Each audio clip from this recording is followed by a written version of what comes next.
Okay, great. We are just about to get started, so we'll wait 30 seconds just in case people are starting to join. It's only just 12, and then we'll get going. My name's Anthony Lawton, everyone. My mission today is to try and generate brilliant insights and generate research that we can all use, take back to the office, and start our transformation programs back at the office. That's the plan. So that's what I'm really going to try and do today. It's going to be really quite practical. There'll be a report at the end for people that want to access it. So I'm really going to encourage everybody to really contribute today. Contribute both in the chat in LinkedIn, but also into the main report as well, which I'll explain a little bit later. Okay, so I will move into the main screen then. So we're going to start off with just doing a quick sort of 60-second overview of the panel. I'm really pleased that Charlotte and Victoria have both been able to join me today. We're just getting some chats in from Sue Bacon's the first one. Well done, Sue. If you hadn't already got a book, you might have got a prize there and get a book posted to you.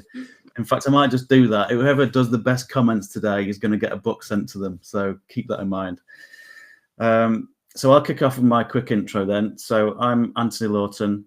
I guess I'd call myself a public sector advisor. My real focus is cognitive science, behavioral science, and AI so that we can create critical insights. And with those critical insights, we can get people and managers to see problems in a different way so that we can reduce bureaucracy and improve outcomes, really focus on patients and citizens. That's really my drive. I feel that the public sector is really under stress at the moment, and I don't think it needs to be like that. I think we can get public sector organisations to be sustainable. I think we can get staff to be much healthier and well-being a lot better. And I think we can change hundreds of thousands, millions of lives. That's my mission that I'm on. So I'll just pass you over to Charlotte's next on my screen. Over to Charlotte.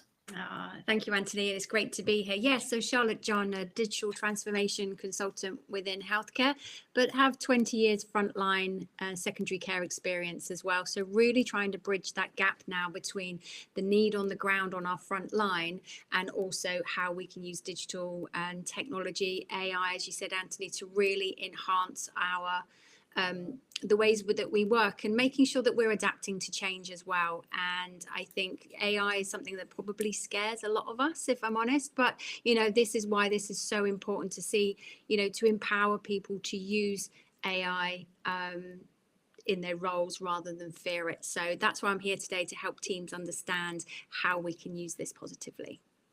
Fantastic. Thanks ever so much. And over to you, Victoria. Hi, both of you. Thanks for the invite, Anthony. So I'm Victoria Elder. My background is significantly NHS. I'm a people, culture and transformation consultant now, but I started in the NHS almost 25 years ago, and went for a year and stayed there for 21 and absolutely loved it. So a couple of years ago, I left the NHS and set up my own consultancy. So I'm really passionate about creating great places to work. So much the same as you, Anthony, I absolutely believe it doesn't need to be as it is in many cases. So improvements can be made. Leaders can be given the confidence and the capability through coaching, through team interventions, through facilitated workshops, etc. They're all things that I do, but also working really closely with people business partners. That was my role. I worked with directors and their SMTs on any kind of people strategy issue, whether it's employee experience, it might be org design, or just facilitating a change or team dynamic issue. So that's what I've kind of taken independently. And hopefully we can all have a great conversation today. Yeah, absolutely. And again, just encourage everybody to get working in that chat so that we can pick it up as a panel. We can see the LinkedIn chat on our screens. So just to get us in the right frame of mind, I'll just share this screen. I talked on LinkedIn this morning about bell curves. So inevitably, over our years of experience of meetings in the NHS, we will have experienced absolutely amazing meetings at one end of the bell curve and absolutely terrible meetings at the other end of the bell curve. So today we're trying to just summarize and think about the average of those meetings. So we're really in the center of the bell curve. That's the experience we're trying to capture today. So the typical meetings that aren't in that absolutely brilliant sector and aren't in the absolutely terrible sector. We want to get the vast majority of the feedback in the middle of that bell curve. So I'll just talk you through the session today and the methodology, and then we can get cracking. So this is the link that I've posted into LinkedIn this morning. So it's right near the top and it's my comment, and you'll see that link ending in 600. That's where you can now go in a minute once we've just finished this little intro. Click on that link and then you can contribute personally right now live, and then we will capture those results and we'll get the report and we'll go through the report just after 12:30. So you need to enter your contributions, your personal experiences, your knowledge and your wisdom. That's what we want from your perspective, and that's the link to do it. This is the screen that will first pop up, the pop-up box. This has gone through NHS governance, which is why it's such a robust process. Click the AI consent box. Just to put your mind at rest, the AI does not use this content to train its model, and it doesn't save the data either. And it's all anonymous data, which is the point around this next accept. Please don't put anything that's identifiable data in here. We don't want that. We just want the knowledge and experience, but without any personal data. And that's essentially what you're doing, accepting that AI is going to process for us, and also accepting that we're not putting in any personal data. So you'll do that, and you'll come through to the next screen, which is giving you the context here, which is meetings are absolutely essential. We can't do without them. It's all about communication across teams. It's all about, we have to have that communication, otherwise nothing will run. So they can be absolutely amazing, brilliant things, but if they're not managed to the best of our ability, then they can be dysfunctional, and that's what we're trying to tease out today. The second question that you'll come across in a minute is all about giving us that bell curve. In your experience, over the whole range of thousands of meetings you've been in, what do you believe for you and your team, your cohort around you, is the average time lost due to inefficient, inappropriate, ineffective meetings? So some people that'll be a small number. For some people, you'll think your meetings are absolutely all brilliant, so your number will be 0 in there. For other people, it will be, no, I think there's some problems, and there'll be, it might be half an hour, it might be 10 hours. This is up to you. Please don't be biased by us at all. Really just think about your experiences and what you think is going on in your cohort and in your team areas. And then these are the 3 questions. So we're going to start with, okay, given that overview, you're in a dark room thinking about all this now. What are all the problems that you experience on a regular basis in the middle of that bell curve? What are the consistent problems that you see? And then the second one is that number, just pretty much just a number on its own in that box. And then the third box is, given what you've told us in the first box, is there anything else that you think we should go away and research and think about? So it's really nice and easy, qualitative, rather than, we're not trying to point you in a particular direction. We're not trying to bias this at all. It's just your perspectives. So really easy. Once you put data in that one, and that one, that will light up green. Click submit, and make sure you do that before 12:29, because otherwise your submission won't get included in the report. Again, just to reiterate, please don't put any personal data in there. We don't need personal data. This is all anonymous for 2 reasons. One is you can really be genuinely open, really let your heart tell us what's going on. And the second thing is, from an information governance perspective, it makes this very, very safe, secure process. So with that, I will come back to the panel. We will start talking about our experiences of meetings, whilst you get on and start submitting your experiences into the report.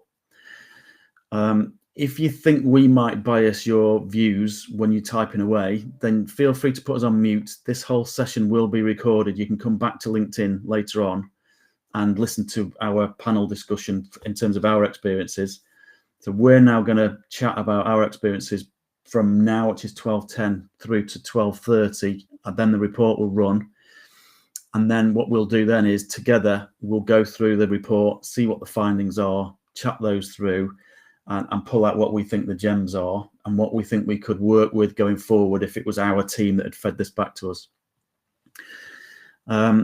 So if you guys can all go to that link in LinkedIn now, in the one that I posted this morning, it ends with 600 and you can get cracking. Mute us if you want to, and then we'll get talking through our experiences and meetings right now. So I think Victoria's just lost sound, so she might be coming back to us. So shall I start with you, Charlotte, and then I'll follow on, and then we'll do Victoria last. We've got 20 minutes for the three of us to, so we've got quite a nice bit of time. Yeah, absolutely. I mean, it's interesting, isn't it? I think for me, having worked in the NHS, public health, and in the private sector, we look at meetings quite differently, or my experiences, they have been different. The biggest thing on both, though, is for me is that lack of appreciation for the time that it takes. And it's not just that time for the meeting, it goes into our diary and they're back to back, but it's also the time lost. You're pulling me away from something. I could be in the middle of writing a report. I get my 15-minute warning. There's a meeting coming up, and there's no really appreciation when I get there sometimes, and it's just repeating the same information. So for me, it's that appreciation that people don't understand how long it takes, not just to have the meeting, but everything that goes around it as well. Yeah, that's a really important factor, I think. You get, from my experience, I like to segment my diary off into chunks where I'm not having any meetings at all. I'm just purely in the flow. I'm in the zone. I can go for a couple of hours. So if I'm building a new frame for Insight Genie, I'll be a few hours on it. I'll get deep into it, and the amount of work that you can get done is amazing. But actually, if you're just going from meeting to meeting to meeting, you just never get time to think. You're actually not very productive either, are we? No, and I need a catheter most of the time because I don't even have time to go to the toilet or make a cup of tea. So yeah. So the meetings are always scheduled, aren't they, from 1 hour to the next? Exactly. And they always run over a little bit because the previous one was a bit late, and it runs over, and then they're all late then. Yeah. And I get that, the person potentially making the meeting, that is their only time. And like you say, meetings are important, but it's just think about who actually needs to be in that meeting. Is one of those things. And then if it is, does it work for everyone? Sometimes it won't do, but I think we just need to have a bit more of appreciation for the time.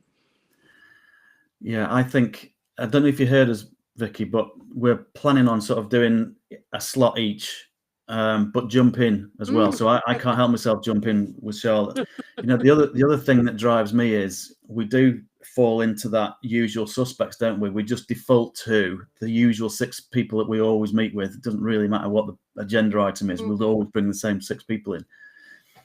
And a big driver for me with my whole sort of breaking mental frames and creating insights is we need to be bringing in loads more people, especially from the front line. So we need to be bringing in those patients where it's relevant, patients, frontline staff, nurses, third sector where they're involved.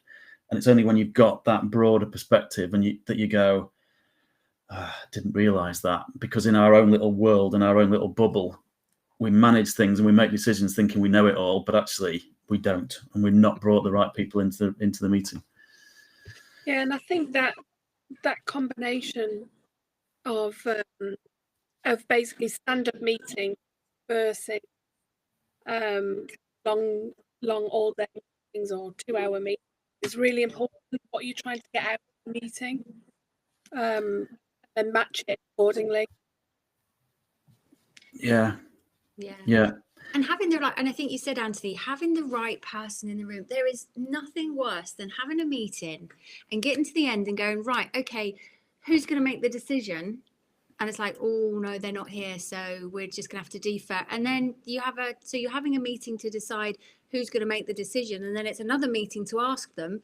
That's really frustrating when you are so short on time, is that you're there, you've given your opinion, you need to move forward with a project or with work, and you can't because that person isn't there to make that decision for you.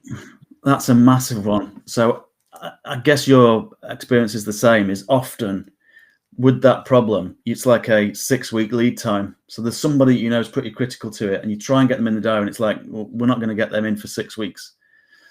So a lot of the time you will wait 6 weeks, and then it's just such a long time, isn't it? You just lost the momentum.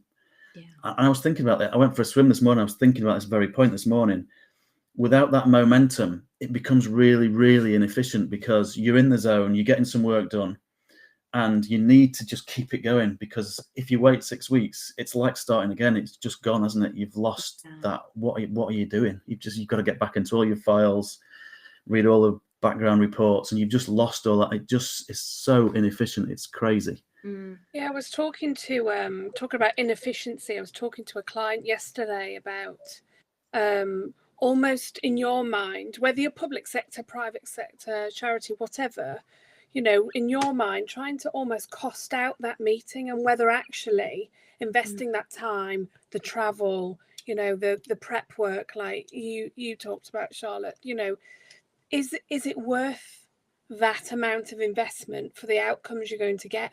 Or actually, could you get the same outcome by doing something slightly different, you know, in terms of, you know, a survey or a discussion in a different way, and then focus in on actually these are the issues we really want to discover, you know, do more discovery on.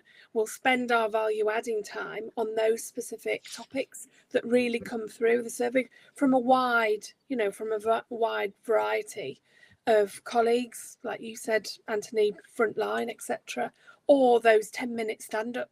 I found those 10-minute stand-up meetings were probably the most valuable sort of meetings. I mean, back in the day, it used to be the smoking shelter conversation, almost a little bit. Oh, you know, you would find out things in the smoking shelter. I personally didn't smoke, but I used to go and have conversations with my trade union colleagues, and I'd find out and have the best conversations about how we were trying to resolve sticky, you know, tricky conversations and situations. And some of those kind of snippets are sometimes the biggest, adding the biggest value. Yeah, you've just triggered loads of things for me there. I've just scribbled them down. The time and money one. I know the time and money one is what hopefully will glean quite a bit of insight from that today with that second question. Yeah. And what I can then do is go away and do some number crunching to figure out what is this costing us? What is this costing the economy?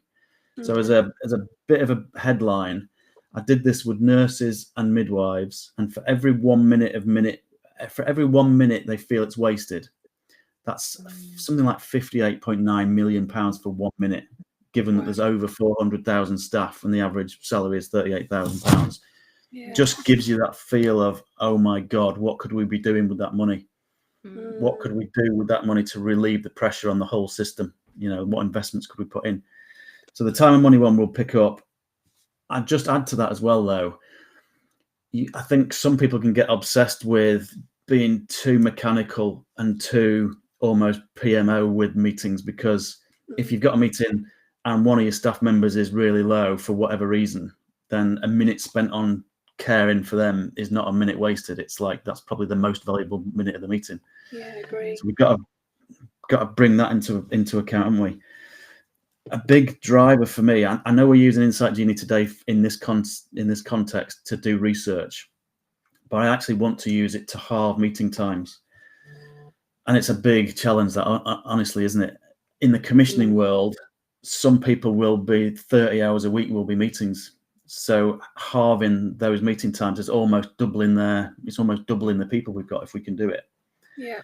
And I want to use Insight Genie so we can send it out in advance to all the key stakeholders, that the report then generated is a brilliant foundation for us in the meeting. It's almost the agenda for us. And it sets us up with a great foundation, because we'll get to understand before we've even stepped foot in the meeting what the key things are from all the key stakeholders, so that we can get right into the nitty gritty and the productivity type phase of the meeting, like really quickly. We'll probably have another session on that. Yeah, I think, Anthony, that really ties in with what Bethany said in the chat about understanding, you know, there's that lack of understanding about what the true purpose of meetings are. and who the audience should be and how to achieve those outcomes. So I think what you've just said there is a really good way. There's so many times you get to a meeting and you either think, well, what am I here for? Or, and tell me in the chat, if you've done this, you come off a meeting, you go, well, that could have been said in an email, so it's just like, what is it? Yeah, like Bethany says, some of those great conversations are and do happen in a corridor, but really when we come to it, the crux is we need to make sure that everyone on that meeting is the right people and that they understand why they're there and what the outcome of the meeting is. Yeah, that's a really nice segue into my third little point here, was the 10-minute stand-ups. I get why people are excited about stand-ups, because it sort of forces you to not be lazy. But I'd prefer to come at the energy levels through what is the purpose. We're trying to, so my last big project is menopause. So it's 400,000 women out there every year that fall into this area of need, and they're not getting seen properly. So that is the thing that excites. I don't need to stand up to get excited about that. So I think, but it ties back to your point about purpose. If you really know what you're doing in this meeting and why is it, what we're doing in this meeting and why are we doing it, you can get energized and excited about it, because we can tie it back to patients and citizens. I think that impacts leadership and things into that as well, isn't it? I guess that even a 10-minute stand-up just on a topic to work through what are we trying to achieve very quickly, that purpose, the vision, and then obviously go into more detail and delve in later. But I mean, I guess in transformation, Charlotte, you and I are always probably, doing stand-ups at the beginning of the day or beginning of the week. And they just set the tone, don't they, for the rest of that period? But obviously it doesn't suit in all aspects. But you just, it depends what you're trying to do. I'm a huge fan of if you can just send a note, your information sharing. Well, do a quick video, do a video with your iPhone and send it, or a voice message or whatever. Or if you need to, an email or an update. But actually, what in a meeting, for me, a meeting is if you're really discussing an issue. So whether you're having this clear debate, if you're all along the same lines and you're all just nodding and going, yeah, that's great, you probably haven't talked about the topic enough, because you haven't got lots of different opinions involved. You haven't explored it, you haven't challenged or looked at other options and really decided, actually, that is the way for us to go. So it's that bringing in all the different voices, like the front line, senior teams, etc. I think really, like, absolutely, Victoria, communication is so key, isn't it? And that we get that right as leaders of meetings. And I think a lot of the time, on some of the meetings I've been on there, we've come off them, it's not been my meeting, and then I have people message me saying, I don't understand what that message was about or what that meeting was about. What am I supposed to be doing? And for me, that was like a lot of my time taking up going over, what was the purpose of that meeting, what is their outcome. And I love what you're saying, those 10-minute stand-ups for when it comes to transformation is so important. And I love what John Paul's just said, and I hadn't thought about this. There's people like me who's like, oh, do I need to be in that meeting? But there are people that have FOMO, that fear of missing out, and he's put it there as well. It's just like, we forget there'll be people in these meetings that don't need to be there, that want to be there. So I think it's about how do we make that more inclusive. It always gives us some good insights, John Paul. And the politics again, I mean, obviously if you're in a meeting where people don't feel like they can be, heard and they can put their point of view across safely, they'll just be quiet.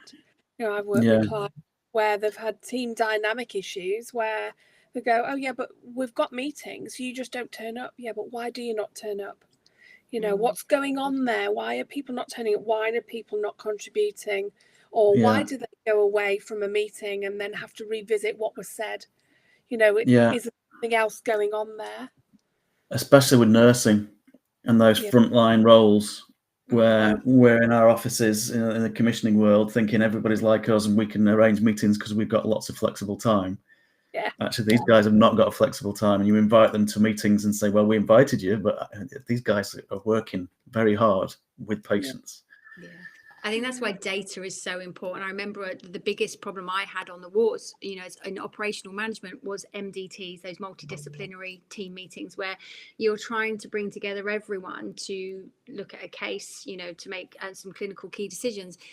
And actually the data is not there. The information is not there. So you've just pulled out, 3 or 4 clinicians and nurses all off the front line and then into a meeting because that's what you need to do to actually find that you don't have the right information or the data. And I think that comes back when we talk about digital transformation, is making sure we have integrated interoperability of systems so we can share that data.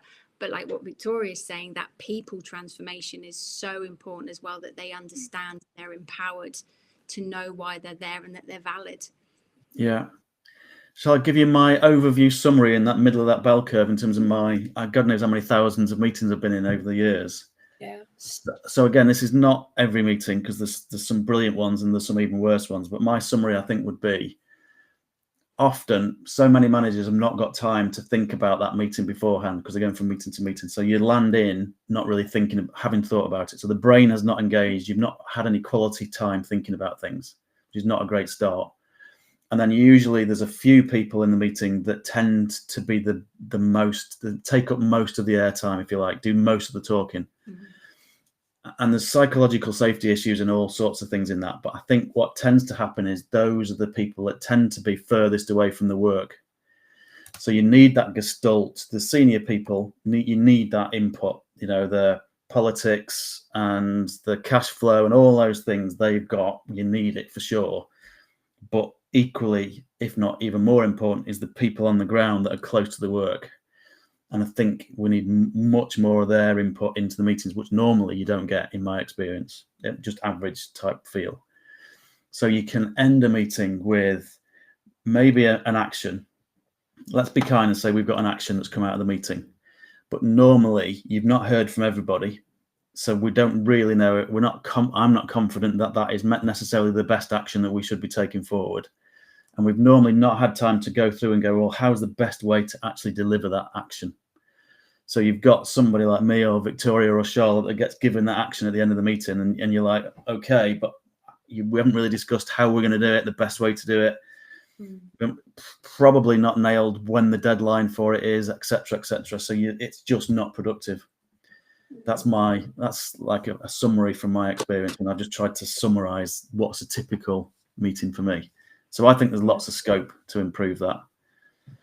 I don't know, would you guys alter? How would your summary alter from mine?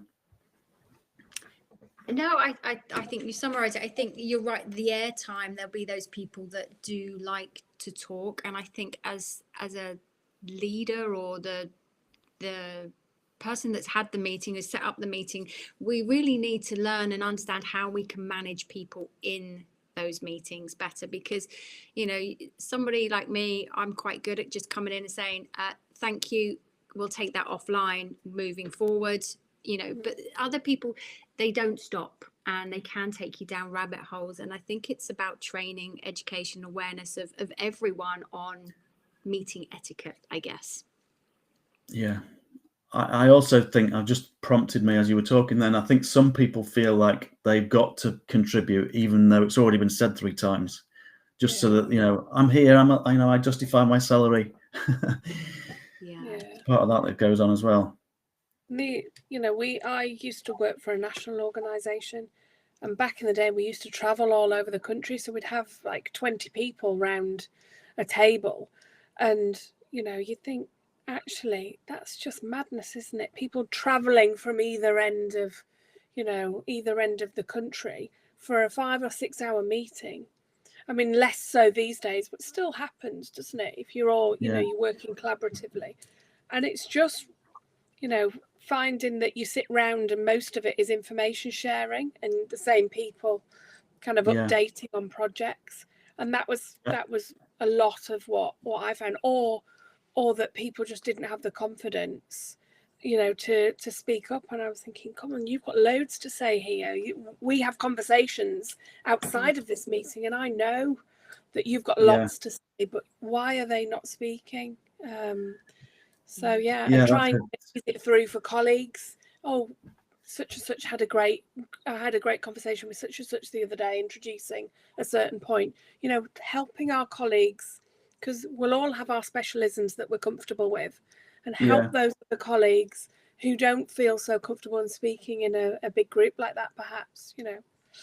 I think there's a double whammy with the approach of sending it out in advance, in that twofold. One is you're guaranteed to be able to talk because it's anonymous and you've got the time and it's going to go into the report and it's going to contribute. But the other one for me, the bigger one, even bigger than the psychological safety thing for me, is just time to think.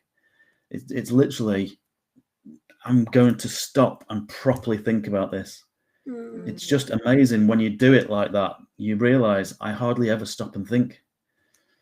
So I think supporting a culture change to encourage us to think is a massive thing for me. So everyone on the chat, keep the comments coming. It's really good. Challenge us if you think we're talking rubbish. The report is running now in the back end, or fingers crossed. Never deal with live events and children or whatever it is, but hopefully it's going to run as we speak. So I'll leave Charlotte and Victoria just chatting through some of those points as I go into the back end now and find it. I was just going to raise Sue's point, actually, Anthony, about frontline first team suggest having laminated flags. The flags were given to members of a meeting to use and keep everyone on track. That's quite an interesting kind of visual, isn't it? Rather than for a meeting you're not in teams, so you're working a hospital. That's great. Keep everyone challenged on that. I quite like that. I'm guessing that if we start to accept that there's a major problem, and we'll see what comes out of this in a minute, that's when you can start getting focused on, okay, what we're going to do about it. But the first thing is to just acknowledge that we've got a big problem that's costing us a lot of money, I suppose, and a lot of psychological safety as well. Okay, I will hide myself a minute. I love that, Bethany, that we need to be bottom feeding. And what she means by that, if everyone hasn't read in the chat, is, a lot of those meetings are top fed, top led. And I think that does summarize it all sometimes, in having those people there. And it does make some of the junior member staff feel like they can't say anything, because they're not experienced, or they feel that their comments not valid. And having those people in the room sometimes can, give that inferior complex. And I think, like the Insight Genie, what that does allow you to do is to have your say and opinion. I think it's really valid. And I can bet that then there's 10 people who think the same thing, or think, God, that's a great point, but we don't know who's mentioned it. And the fact that you don't know who's brought that up is even more powerful. It'd be great afterwards if you could go, oh, that was me. So you were frontline. It was your first meeting. You'd never been brave enough to put your hand up before, and that just it gives them that confidence. would be good. It would be excellent. Well, I'm pleased to say that it's worked. It feels as though it's worked a treat. Great. Again, the other thing I just wanted to impress is when you talk to people about AI, they sort of get it at an academic level, but they don't really get it enough to go, well, I'm interested to try it and get involved with it. And I think it becomes a bit, and a lot of people are scared of it, much more than I would have expected. So, some people that I know are really progressive are scared to death of it. So one of the reasons for doing this is just to show people that in an hour, look what we can do. And it's really easy. I think, Anthony, that is so important. Here we all talk about digital transformation, and we understand what that actually means. But those two on the ground, if you're, for me, who was after A&E manager, 14-hour shift in, waiting for a new system, I hear IT change, and that brings fear that we talk about. And AI is one of those. You fear that it's going to be quicker, faster, smarter than you, and that it's going to take over your job. So I think it is, as leaders, that we need to educate around AI and not assume that everyone understands the benefit of it. Yeah, that's a really good point. I went to an AI event yesterday for the public sector, and it was fascinating. But the overview summary for me was, even though that cohort that go to an event about AI, obviously biased towards favouring it, they're still looking at it on the whole as a tool to incremental marginal improvements. So it's sort of improving the efficiency of what we currently do. Whereas I see it as a revolutionary tool to really radically change what we do. So if we can halve the meeting times, that's not just a tweak, that's radical change. So that's part of, it's an interesting journey we're going. I guess it's going to take time, isn't it, to get people comfortable with it. But hopefully we can show it. We can physically, people can request the report afterwards and go through it and go, okay, I get how it works now. I can see what people have put in. I can see what I get out, and I can see how I can use that in the team meetings. Another meeting. Okay, you ready for the report? Yeah, excited. So I will go through screen, and here it is. So that's probably quite small, is it? Hopefully, if I click this tab. Oh, was it bigger before? No, I've just bigged my screen. Just put our glasses on. We're fine. That's it. They're on now, Anthony. I can Okay, see. I'll talk through it anyway. So I'll go back to this so I can scroll down. Shout me if something goes awry and I can't see it. So I'll just give a quick overview first. So we've got this report comes to me via email. So I was the manager that set it up, and it comes to me, emails me to notify me that it's ready. So then I can land into it, and it gives me the context that we started with. Meetings are really important, but what are the problems, and estimate the time lost. Then we've got an exec summary. I'll go through all these in a sec. The time and productivity variables. What else do we need to look at and think about and research? And then we've always got the appendix source data. So the reason why this is important is, especially when you start using this from scratch, you've got that I'm not sure that I trust AI, it might hallucinate, all these sorts of things. So by having the source data, you get to go through that, especially when you first start using it. You go through it and you realize what's been submitted by the audience. And then when you look at the report, you can see the connection. So you see and feel confident and comfortable that the AI hasn't done a load of ridiculous stuff and made a load of ridiculous stuff up. It's drawing it from the input from all our cohort stakeholders. Hopefully that makes sense. Shout out if I can't see the comments anymore, guys. So if there's anything that's coming through that you want anybody challenging things, then please let me know. But that's the overall structure of it. So the exec summary, then let's see what it's given us. So the sentiment is overall 65 out of 100. We've got a modestly negative outlook because of time wastage and the subsequent impact on organizational functions. And yet I suspect what's happening as well is people are contributing to what we can do. So there'll be quite a bit of optimism about what we can do going forwards. So if I'd framed this whole event as just what's wrong, then this would probably be a lot higher. But let's see what else has come through in the report and what the submissions have been. So the top 5 insights are lack of time appreciation, meeting facilitation weakness, psychological safety issues, delayed decision making, which I think is a massive one. I don't think we talked about that earlier, but that is huge. I suppose that's the momentum thing that we talked about. Burnout and stress from over scheduling. So we sort of did touch on that around you've not even got time to eat or go to the toilet and what have you. So I'll just get my head around the numbers of the average time lost. I don't know if you guys just want to have a look at this just while I read this next section, just to see if there's anything that comes out that we didn't touch on in the discussion earlier. So we've had 9 responses in total, which are adding up to 72 hours, which has given us an average of 8 hours a week.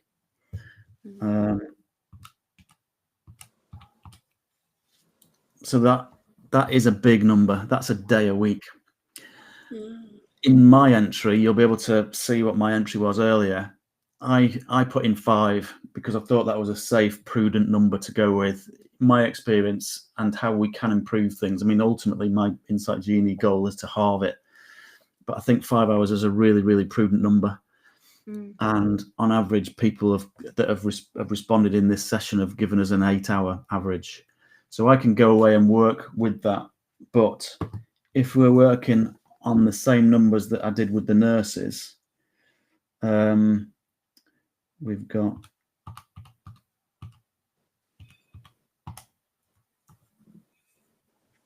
got absolutely ginormous numbers. We've got that's 283 million, I think.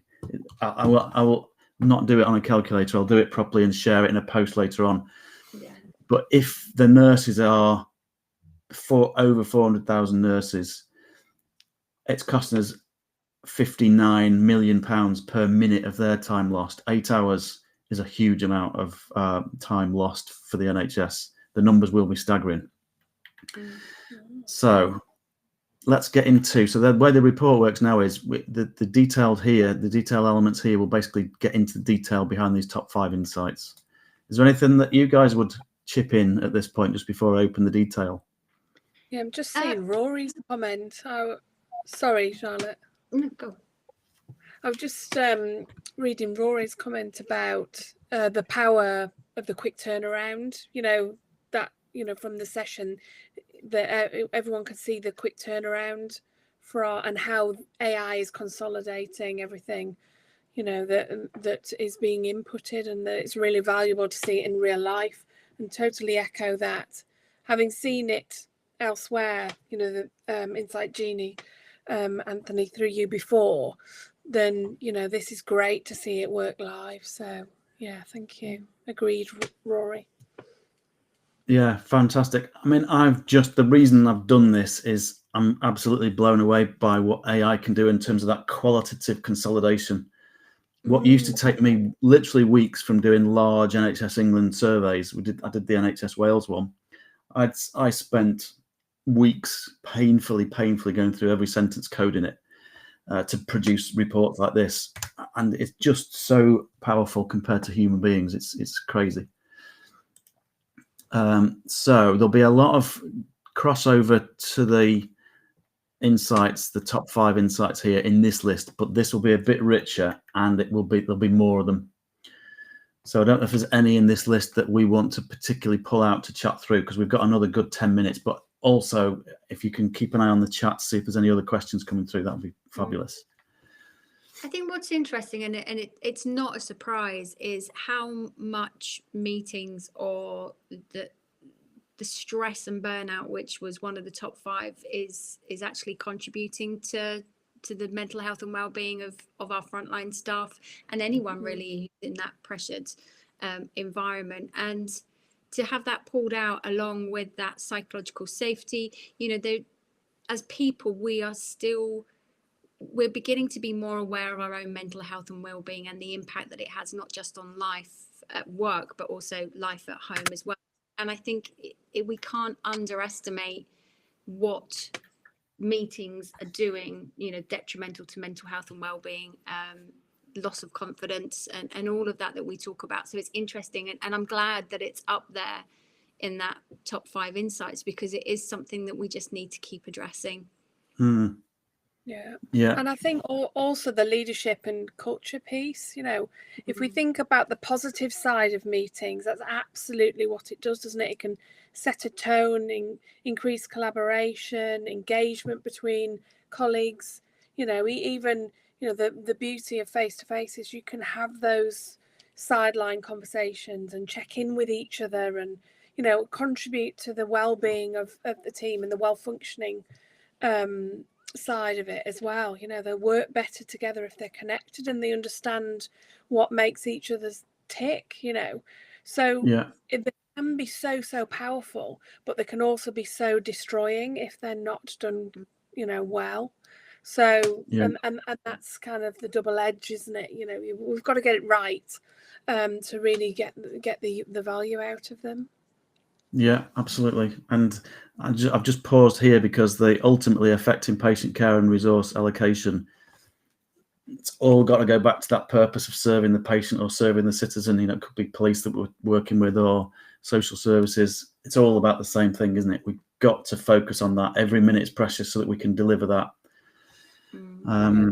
Okay, if we go into the what else section, I was just going to say often this will make recommendations for journals, papers, research areas, books that we can go away and think about to improve what we're doing.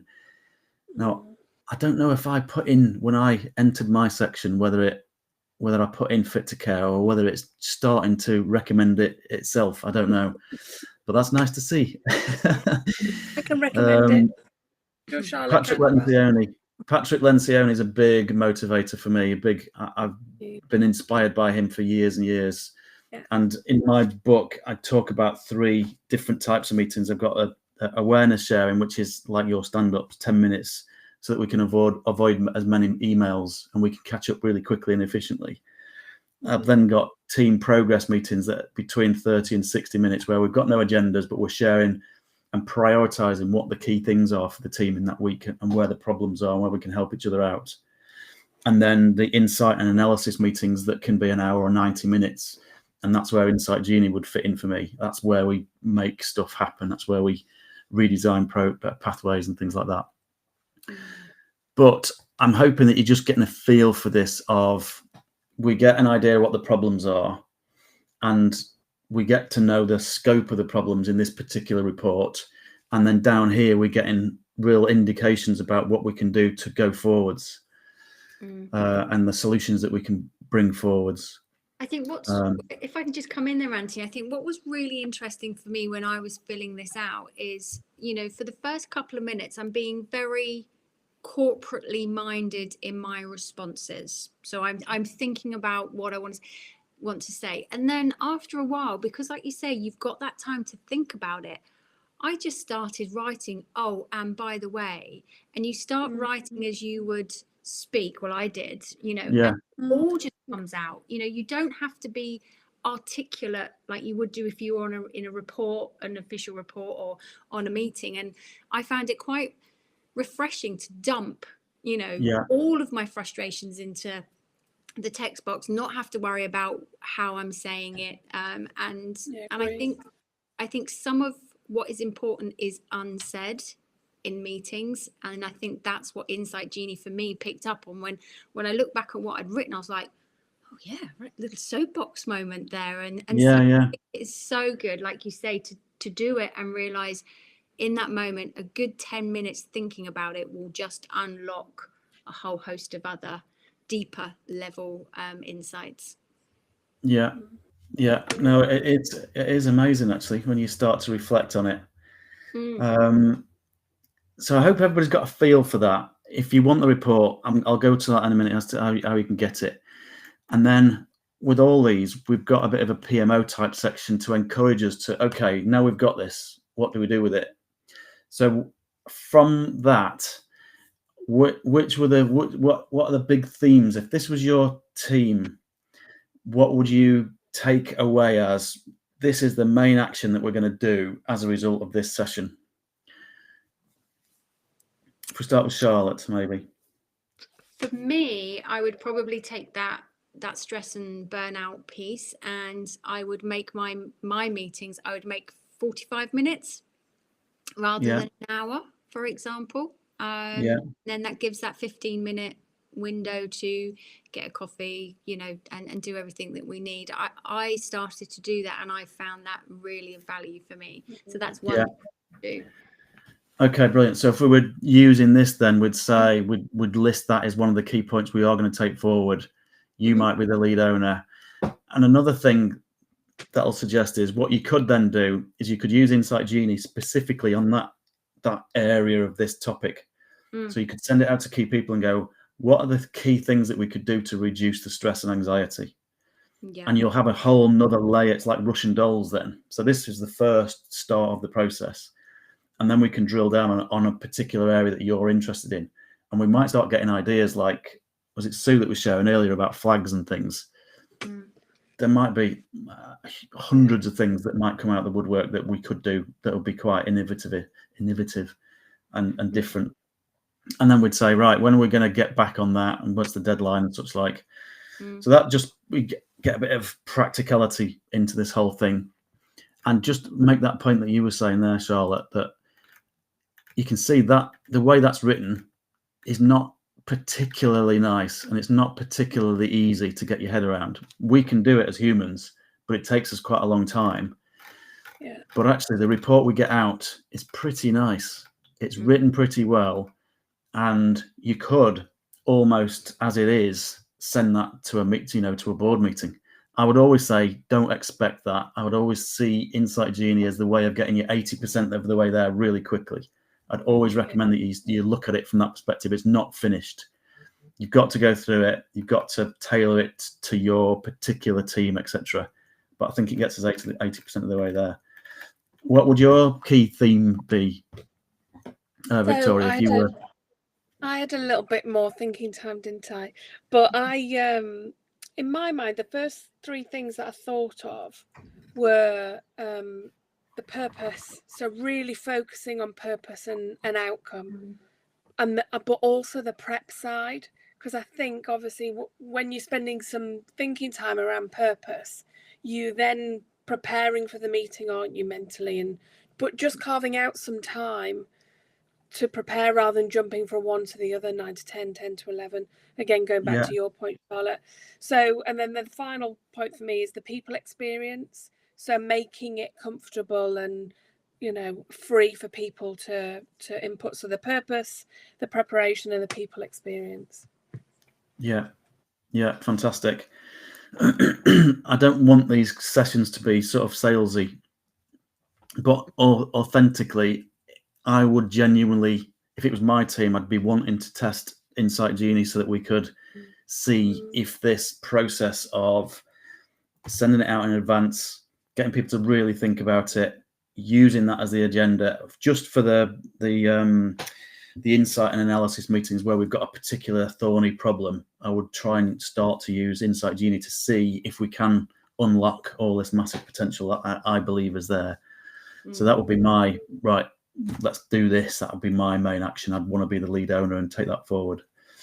I love that, Anthony. I think asking people up front what they want the agenda to be, it's that more inclusive leadership that we speak about, and I think that is really important, and something that I would think about. I think I know what my meeting should be about, and actually that's quite a hierarchical, top-down approach to it. And really, like we said, coming back, we need to be looking at the bottom upwards. So asking people what they want to talk about in relation to, some of them, not all the meetings, obviously, I get that, but that would be really interesting. You've just tipped me into another one now, Charlotte. A big purpose and vision for me is to try and use these tools, because they're not magic bullets. They're just a tool. And if they're not used properly, then it won't work. But I'd love it to facilitate that cultural change from command and control. You will do as you're told, when you're told. When I say jump, you say how high. And I'm being a bit harsh there just to paint the picture. Into no, we really, really want to know what you know. We acknowledge that until we've got your knowledge and your insights, we will make mistakes. And if we can glean your wisdom from all these different stakeholders, then we've got a much better job up here of making the right decisions right first time. And that's where all of that's where the massive improvements come for me. We'll reduce the workarounds because we'll get it right first time. We'll reduce all the rework, and that's where the massive difference is, I think. And it's a real signal, isn't it? Using this sort of tool is a real signal we are interested. But I guess the step after that is, absolutely, really using that data. It's all great having, but you have to go and do some of the action, do some of the further thinking, use it to its greatest extent. Yeah, and then you've got that report, and you do make decisions on the back of it, and then you've got to feed back. Look at what we've done because of you.